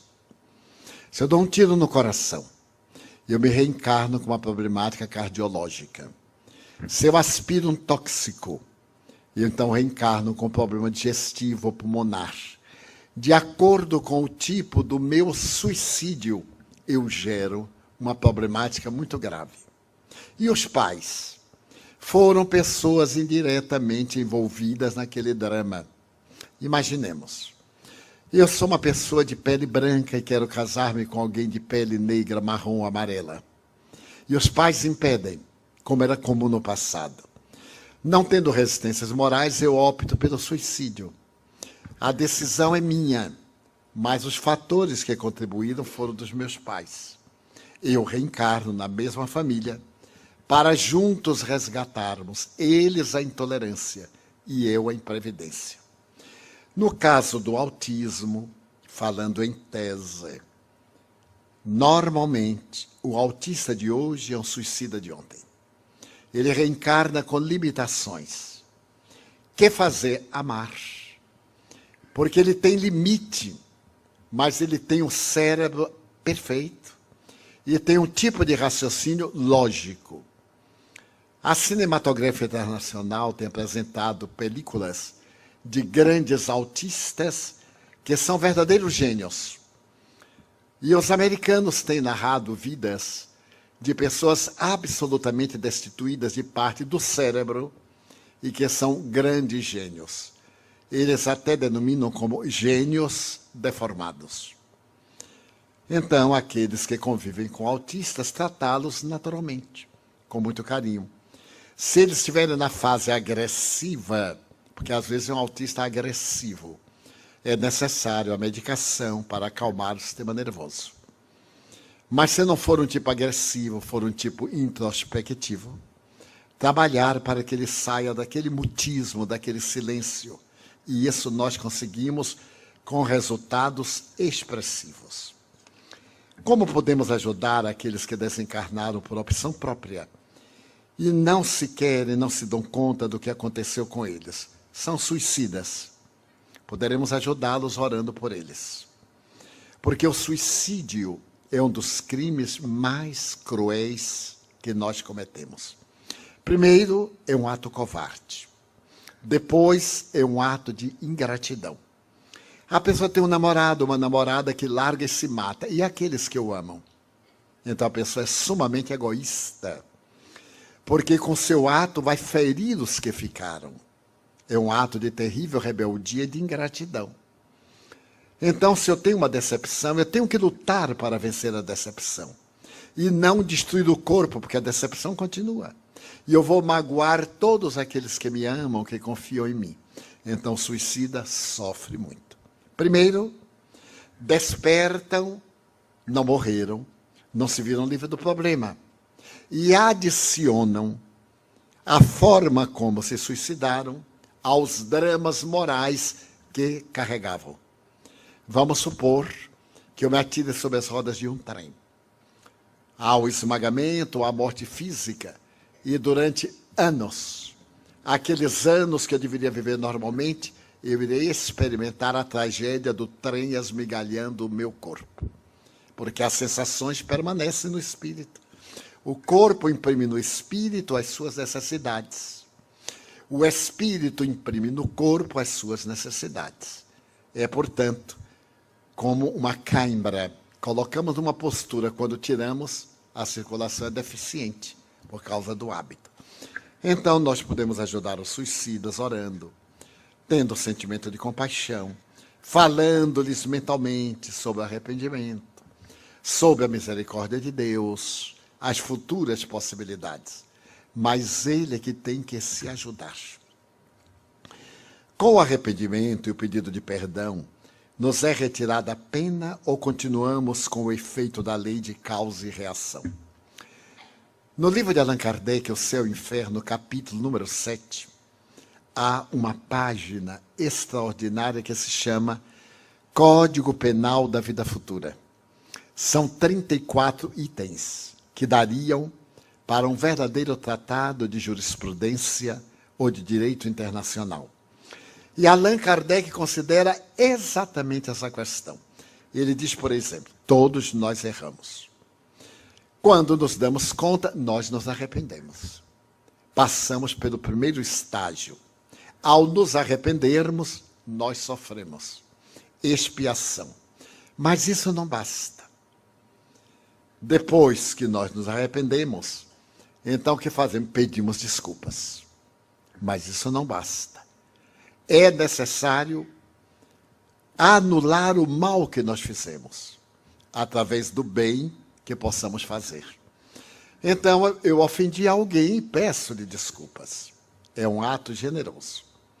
O outro me desculpa, mas eu continuo em débito. Eu tenho que fazer um bem para que anule o mal que eu fiz. Eu vou ao banco e peço um empréstimo. Então, na hora de pagar, eu não posso. Eu digo, gerente, tenha paciência, me desculpe. Ele desculpa, mas eu continuo devendo. Eu só me reabilito quando cessar o meu débito. Então, o que posso fazer? Eu digo ao gerente, eu devo $1.000. Você empresta-me 3.000, eu resgato os 1.000 que devia, fico com 2.000 que eu vou investir e pagarei os 3.000 oportunamente. Se ele for um gerente hábil, ele concorda, porque dá uma outra oportunidade. Então eu faço mal, arrependo-me, procuro reabilitar-me. Se o outro me perdoar, ótimo para ele. Eu continuo devendo. Se não me perdoar, pior para ele, que passa a ser devedor. Porque é da lei. Nós temos o dever de perdoar o nosso próximo. Mas nós temos a obrigação de nos reabilitarmos perante o nosso próximo. Porque eu desencaminho uma pessoa. Vamos colocar isso em termos muito práticos. O homem seduz uma jovem e atira na prostituição. Ele se arrepende, mas ela continua prostituta. Todos os danos que lhe advenham, ele tem responsabilidade. Então o que ele vai fazer? Tentar reabilitá-la. Mas ela já se acostumou, não quer. Agora o problema é dela. Ele então vai fazer o bem a outras pessoas para anular esse mal que fez. Então, em toda ação é uma contabilidade. Deve haver. Devo, coloco, regularizo. É uma lei, portanto, extraordinária, porque nos dá dignidade. O inconsciente coletivo tem responsabilidade nas tragédias planetárias de maneira nenhuma. As tragédias planetárias fazem parte do processo da evolução. No Livro dos Espíritos, na terceira parte, Allan Kardec pergunta: o que pretende Deus com a destruição? E os Espíritos respondem: é necessário que tudo se destrua para poder renovar-se. E o que pretende Deus? Fomentar o progresso. Na 742, o que pretende Deus com a guerra? Por que existe a guerra? Por causa da predominância da natureza animal do indivíduo sobre a natureza espiritual e o desbordar das paixões. E o que pretende Deus com a guerra? Apressar o progresso, porque aquele que não ouve o amor ouvirá o sofrimento. Portanto, é uma lógica. A doutrina tem uma lógica, uma ética cartesiana, perfeitamente básica. Como interpretar a relação do Oriente contra o Ocidente? Se o homem tem o poder de destruição através das armas nucleares, mesmo assim o mundo estará protegido da destruição? De maneira nenhuma. É o quarto fator que pode haver o fim do mundo, uma guerra nuclear. Mas esta guerra nuclear, dizem os estrategistas militares, não acontecerá. Acontecerão guerras locais, porque uma guerra nuclear, o vitorioso morrerá em cima do vencido. Porque a radiação será levada pelos ventos para o mundo inteiro e todo mundo sofrerá o efeito da desintegração nuclear. Então ninguém se atreverá, a não ser os psicopatas, a atirar uma bomba de efeito nuclear, vamos dizer, a Austrália, que é um verdadeiro continente. Vamos supor que tivesse 3 países. Atira uma bomba sobre o país X, mas a bomba não fica somente ali. Os ventos vão levar e atinge o país que entregou. Há uma obra notável de um grande místico italiano, Pietro Baldi, A Grande Síntese. E ele diz exatamente isso. Uma terceira guerra mundial é improvável, porque o vencedor tombaria sobre o vencido. O que acontece? As grandes nações provocam guerras nos países dos outros. Vejamos a Líbia. Os Estados Unidos de um lado, a China e a Rússia do outro. Então, a Síria. Estão brigando nos outros países. Uns protegem os revolucionários, os outros protegem o ditador. E assim eles se liberam das armas ultrapassadas. Porque os depósitos de armas estão sempre em renovação. O que é que fazem com as armas antigas? Vão para a Colômbia, vão para os países da África, nesse comércio nefando das grandes nações, protetoras da paz e fomentadoras da guerra. Então nós vimos, com todo respeito, não é nossa área política, mas uma análise. Nós vimos os Estados Unidos querer implantar a democracia no Oriente. É um sonho. Uma cultura de 5.000 anos, como era a antiga Pérsia, hoje o Irã. Uma cultura como a do Iraque, 5.000 anos. A antiga Babilônia, a antiga Síria. Não pode ter liberdade democrática por causa das ditaduras multimilenares. E depois, vocês estão obrigados a ser, a partir de agora, democrata. Mas se a democracia é a liberdade de escolha, como é que eu posso obrigar a pessoa a ser livre? Em verdade, não era nada disso. Não havia armas nucleares de extinção coletiva, como ficou provado. Era interesse do petróleo. As guerras, como agora no Afeganistão e etc., com todo o respeito, são de interesses econômicos. O que é que prevê a cultura moderna? É que no ano 2025 é provável que haja uma grande guerra. Não por causa do petróleo, por causa de água potável. A dessalinização ainda não é suficiente para transformar a água do mar em água potável. Dubai, Abu Dhabi e outros já conseguem um pouco. mas não é suficiente. Então é necessário que nós economizemos água. Estamos sendo advertidos pelo ecossistema porque 3/4 partes do mundo são aquosas, mas não água potável. No Nordeste do Brasil tem o maior lençol de águas do mundo, salobra. Portanto, é mesmo que não ter. Dessa forma, a relação do Oriente com o Ocidente vem desde a Idade Média. A grande responsabilidade é das cruzadas, o ódio ainda é das cruzadas. Quando os europeus foram defender a sepultura de Jesus, que era vazia, defender um túmulo que não tinha nada. Será que eles foram defender o túmulo contra Saladino e outros? Ou foram furtar os tesouros orientais? Então eles vieram para o Oriente, trouxeram as terríveis enfermidades do Ocidente. E levaram a sífilis, a gripe, a tuberculose, que não eram doenças do Ocidente.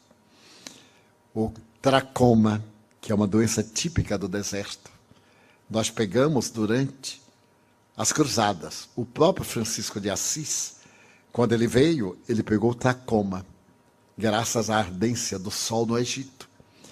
Segundo estatística, por ano, 2 milhões de pessoas dessas áreas contraem o tracoma.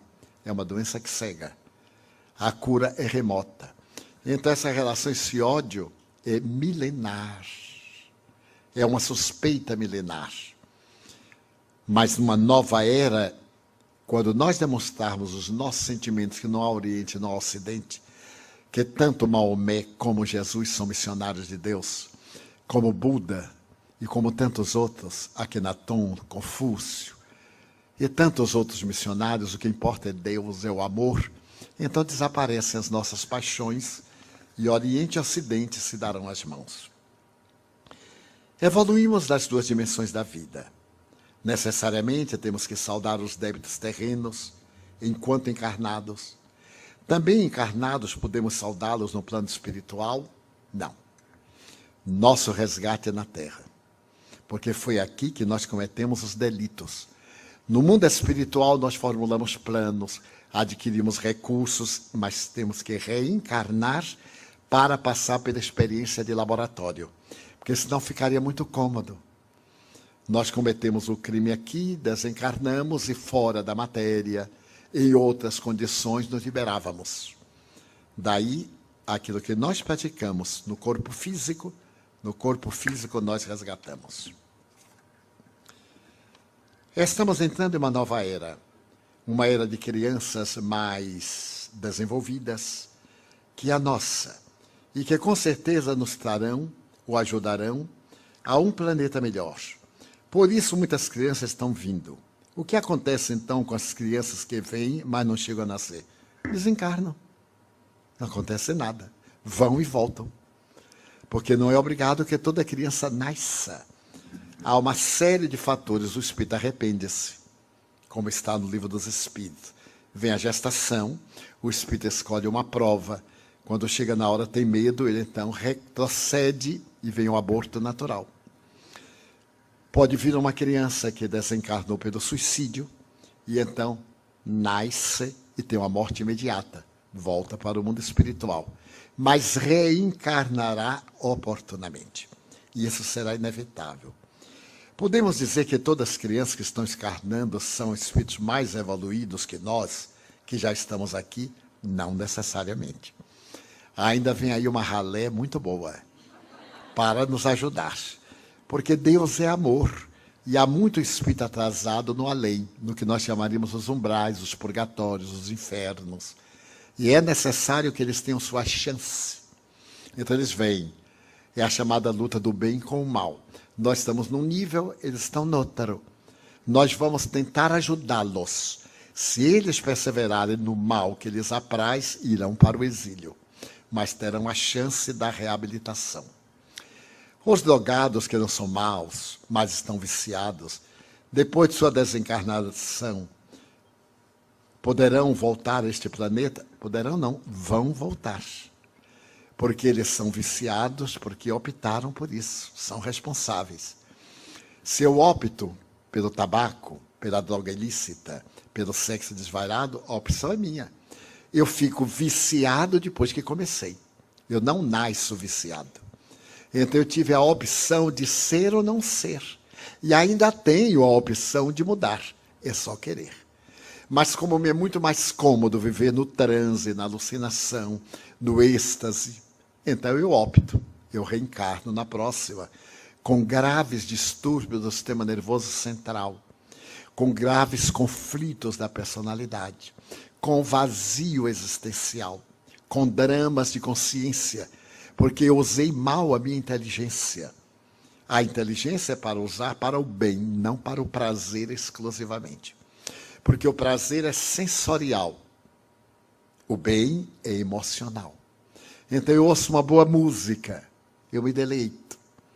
Mas eu quero ter o prazer do orgasmo, eu tenho que ter a coabitação. Posso e devo ter, mas a forma que eu usar a outra pessoa, eu gero karma. Se eu uso a pessoa com meu egoísmo e abandono, o que lhe acontecer a partir de agora, eu sou o responsável. Não é apenas usar e dar uma de que não tem nenhuma responsabilidade. Nós somos responsáveis pelos atos, dos efeitos que produzem. Então, antes de agir, pensar, para evitar comprometimentos. Hoje recebi um e-mail bem interessante, cuja mensagem diz: dos pensamentos surgem as palavras, das palavras a ação, da ação o hábito, do hábito o caráter, do caráter o destino. O que viria após o destino, ou como isso poderia ser explicado? Muito fácil. Ninguém age sem pensar. Somente as pessoas inconsequentes é que agem por impulso. Toda vez que eu tenho algo, eu penso. Primeiro é o campo mental. Quando eu penso, eu elaboro. Quando eu elaboro e repito, eu crio um hábito. Esse hábito fará o meu bom ou o meu mau destino. Que eu serei feliz ou serei desventurado. Vamos dizer que eu tenho o hábito de palavras chulas, palavras vulgares. Eu digo por hábito expressões. Há pessoas que não fazem uma frase sem dizer um palavrão. Por quê? Viciado, mal educado. E há outras que fazem imensos discursos e não dizem uma palavra vulgar, o hábito. Então nós temos bons e maus hábitos. Quem não tem bons, tem maus hábitos. A isso chamamos educação. Criar hábitos saudáveis. Então é uma pessoa educada. Quem tem hábitos doentios é uma pessoa deseducada. Então qual é o destino? Se a pessoa é educada, é uma pessoa pacífica, harmônica. Se não é, uma pessoa desequilibrada. O que é que vem depois? O sofrimento. Então é necessário que nós geremos atos defluentes de palavras. Pense no bem e o bem acontecerá. Evite o pessimismo e não entrará em depressão. Ah, mas eu não consigo. Eu não quero. Toda vez que nós dizemos eu não consigo, estamos dizendo eu não quero. Porque sempre quando nós queremos, nós conseguimos. É uma questão de hábito. Como nós não podemos ficar sem pensar, toda vez que vier um pensamento ruim, substitua por um pensamento bom. Então estamos aqui. E eu digo assim, aquele cara está me olhando ali, ele está pensando mal de mim. Eu raciocino, mas por que ele está pensando mal de mim? Eu não estou pintado, eu não estou nu. Sou uma pessoa normal, não tenho 4 patas. Então não vejo por que isso. Não, ele está me olhando porque ele está tentando me reconhecer. Aí eu vou rir para ele. Aí eu olho, acabou-se o problema. Então toda vez que vier um pensamento ruim, põe um pensamento bom. Os psicólogos dizem que durante o dia nós temos 95 mil pensamentos. Eu não sei como é que eles contaram. 95 mil. 90 mil repetitivos, depressivos, pensamentos viciosos, negativos. E isso nas pessoas normais. Nos anormais, 95 mil pessimistas. Temos aí uns 3 mil pensamentos mais ou menos. E alguns pensamentos bons. Vamos reverter a ordem. Vamos cultivar os pensamentos bons o máximo de tempo. Não é ser santo, não. É pensar coisa boa. Porque é o prazer de pensar coisas negativas. É um prazer mórbido. É um costume. É o hábito de querer ser infeliz. Eu encontro pessoas que têm tudo para fruir de uma vida agradável e que fazem tudo para ser antipáticos.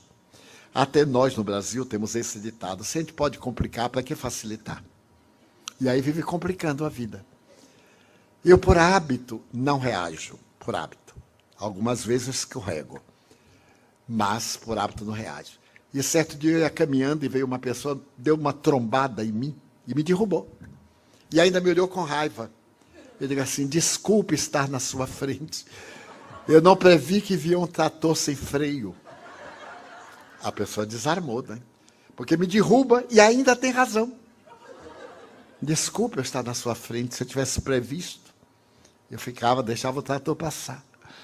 E como eu disse em palestra anterior, quando me pisaram no pé aquela montanha, eu digo: não está sentindo uma coisinha fofa embaixo do seu pé? Ah, estou. É meu pé. Tire a sua pata de elefante. Aí eu dei uma patadinha. Tire a sua pata de elefante de cima do meu pé.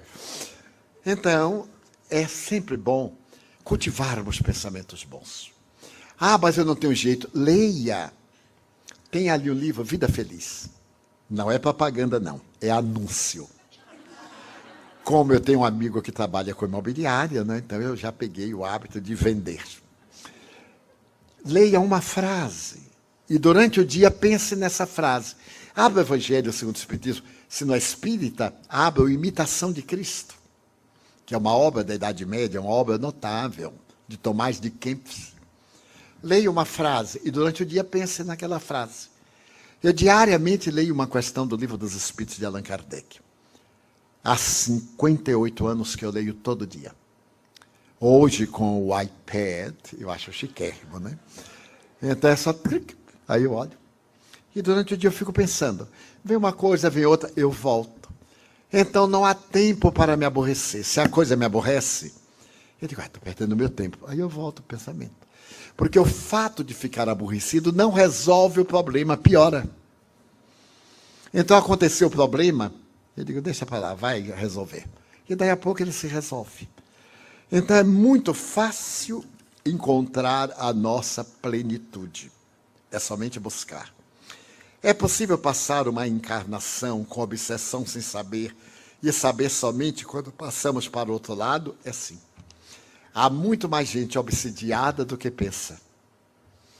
Porque nós vivemos num mundo de vibrações. Os semelhantes se atraem, os contrários se afastam. É uma lei da física. Todo semelhante se atrai. Vivemos em sintonia. Se eu tenho uma vida depravada, eu vivo cercado de espíritos vulgares, então eu sou um obsidiado. Se eu tenho uma vida saudável, eu sou inspirado por espíritos bons, então eu sou um inspirado. Estamos sempre assessorados pelos espíritos. Mas não é tese do espiritismo, não. É o apóstolo Paulo que diz: há uma nuvem de testemunhas. Essa nuvem é de desencarnados. Muitas vezes a pessoa é vítima de temperamento hostil, temperamento rebelde, reações contínuas, ressentimentos, ciúmes desordenados, paixões, e são influenciadas por espíritos maus que se comprazem na prática do mal. O que fazer? Ore mais. Medite um pouco. O dia tem 24 horas. 10 minutos para você, o você interno, 10 minutos. Ah, eu não tenho tempo durante o banho. Já que está ali tomando banho mesmo, fico pensando na coisa boa. Durante a hora que faz a barba, ou que cultiva a barba, que penteia o cabelo, ou que não penteia o cabelo. Sissi, a imperatriz da Áustria, que é tão bela, demorava 3 horas sendo penteada. As amas penteavam-na para botar joias 3 horas. E ela era uma jovem tão inteligente, era a imperatriz da Áustria, aproveitava essas 3 horas do penteado para aprender francês. Então a mestra de francês ficava dialogando com ela, enquanto as amas penteavam-na. Então ela fazia 2 coisas de uma mesma forma. Nós poderíamos ganhar o tempo. Enquanto fazemos a barba, pensamos numa coisa boa. Planejamos o nosso dia. Enquanto penteamos, imaginou o tempo que a mulher perde ou ganha despenteando o cabelo? Eu tenho um caso muito interessante. Aconteceu em Hollywood. A moça ia ter um casamento e deixou para pentear o cabelo no sábado pela manhã, porque o casamento era tarde.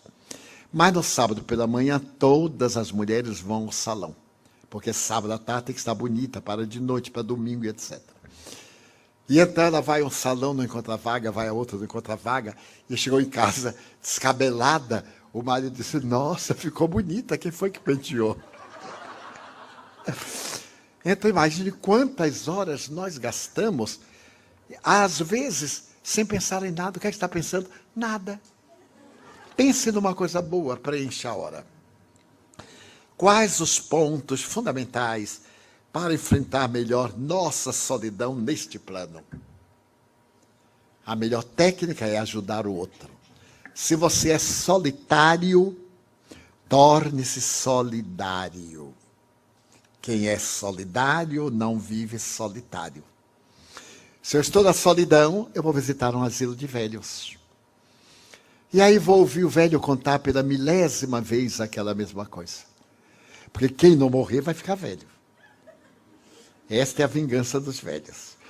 Quando alguém diz assim, puxa, o senhor viveu muito. Então eles dão um riso e dizem, pois é, eu já cheguei até aqui, você eu não sei se chega. Olha a vingança. Então, a família jogou lá para se ver livre. Ninguém faz ideia de quanto é bom visitar um idoso. Ele contar as mesmas coisas, queixar do filho. E a gente diz assim, mas é verdade. Não discuta porque perde. É verdade. Ele se renova. E para ficar uma mensagem, 2 homens estavam no mesmo quarto. Eram 2 doentes com graves problemas ortopédicos. Um deles estava junto à janela. E o outro estava na outra cama, ao lado da parede. O que estava na janela olhava lá para fora e dizia, meu Deus, que lindo jardim. Olha a fonte jorrando água. As crianças brincando, as empregadas tomando conta dos bebés. Mas que lindo dia de sol. E o que estava longe, até nisso eu sou azarado. Nem vejo a paisagem. E na sucessão dos tempos, o que estava ali perto morreu. E quando vieram tirar o cadáver, o que estava do outro lado disse, ponha-me ao lado da janela. E de imediato trouxeram-no. Quando os enfermeiros saíram, ele levantou e olhou. Quando ele olhou, era um muro. Não tinha nada. O outro olhava a beleza que gostaria de ver lá fora. Todos nós temos beleza interior. Não permitamos que os muros da vida criem dificuldade. Na vida de todos nós, poderemos ser o muro que impede a passagem, ou ponte que liga a criatura de um extremo ao outro. Não pode haver nada melhor do que ser ponte, porque o mundo está cheio de muros e de paredes.